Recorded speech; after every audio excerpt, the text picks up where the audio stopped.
Assalamu alaikum. Hormatly türkmenler, türki mallar, bar mısınızlar, aman mısınızlar, esen misinizler? Men Cuma Safar Türkmen. Barız, hayattayız, ölümüzak, elhamdülillah. Yaşayız, diktatorlar öldürecek bolup hareket ediyor. Yani bizim Rabbimiz bizi saklap dur. Allah'a hamd olsun dostlarımla. Bileniz yakından beni öldürecek bolup hareket edip izime düşüp gördüler. Şu elhamdülillah bilip nimet kaldık. Şu Allah'ın özü korudu hakikattanımda. Şuday. Indi onu vakti gelse aytıp bereriz. Asayı boştan kaygıda oturmağınız. Bu yolda, bu hak yolda, bu mukaddes yolda yürenden sonra insan şu an köp azapları geliyor.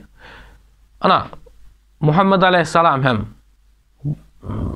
hareket edip hakkı davet edip başlattı. Müşrikler, kafirler näme dedi? Ey Muhammed näme isleseniz bereyin dedi ne?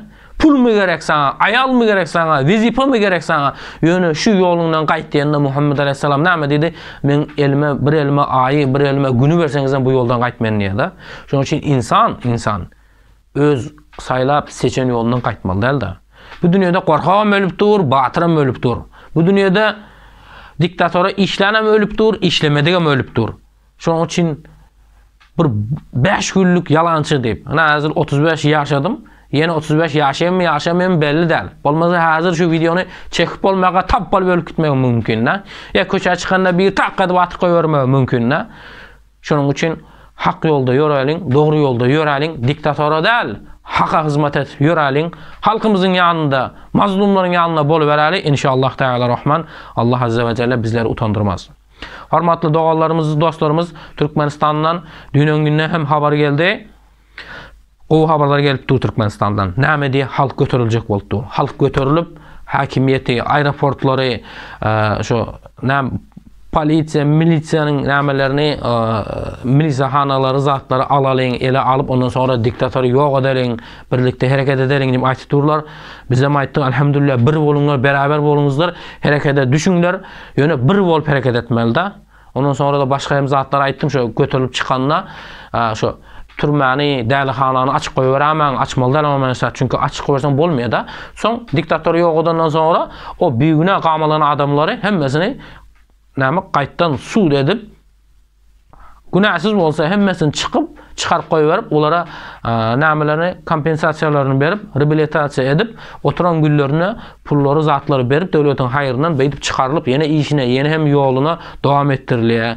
Eğer bu türmenin içinde hem köp adamları öldürüp koyuverdi bu kafir diktatörlerine. Bunların bala çağalarına pul talep.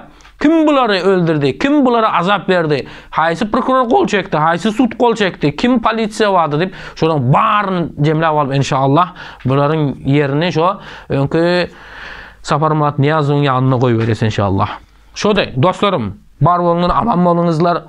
Bu yolda yürenden sonra şu medeş tayak yemek boluyor, ölmek boluyor.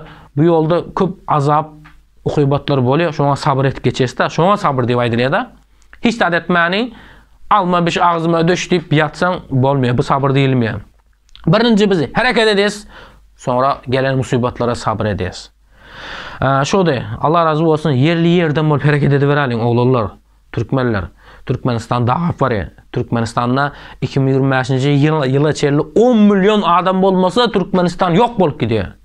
Hazır şu eşittiğiniz Kitayçıları akelip dururlar. Allah saklasın, dostlarıma aytıptı, yalana geplemeye bular. Şu Kitayçılar gelip diyor, Türkmenlerin kızlarını elde girip diyor da. Allah saklasın. Gelin birlikte hareket edelim, bu Kitayçıları yok atıp taşlayalım. Gelin birlikte bu diktatörün sülalesini yok atıp taşlayalım. Gelin birlikte dünyadaki Türkmenleri birleştirelim inşallah. Şunun için ahli özüne Türkmenim, Türk-imanım, Musulman diyenini batırları çağırırız, birlikte hareket edelim inşallah. Yakında o haberler boluyor. Birlikte hareket edelim. Diktatör gözlep oturmaysan, haysi topardakenin, haysi komandadakenin, sen Sapar Klim'in adam mısın, Halmurad'ın adamı mısın, Murat Kurvanov'un mu adamı, Muhammed Döveci'nin mi adamı gözlep oturmuyor. Barın kesiye, barın yok ediyor. Şunun için gelin bizleri yok etmeye, biz onları yok edelim. Hormatlı aktivistler. Şöyle birlikte hareket edelim inşallah. Yollar açıl ediyorum. Aytıptı açızda kovulardı. Tezdirek uç küçük oğlanlar var.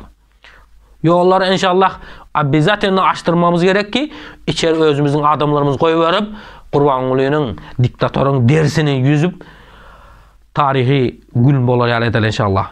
Gelin birlikte hareket edelim. Bu zalim diş doktorun dişlerini koparıp tesbih edip sofilere padarket koy verelim. Bar bolunlar, aman bolunlar inşallah. Şu telefonum, şu videom aşağında telefon numarları zatlar var. Şundan habarlaşarsınızlar. Yakında İstanbul'daki bolacak proteste çıkalım birlikte hareket edelim. Yatıvermelin. Yatan öküze näme diye? Produkto yok diye da. Şöyle hareket edeceğiz. Başka çare de yok. Näme çeksin ne?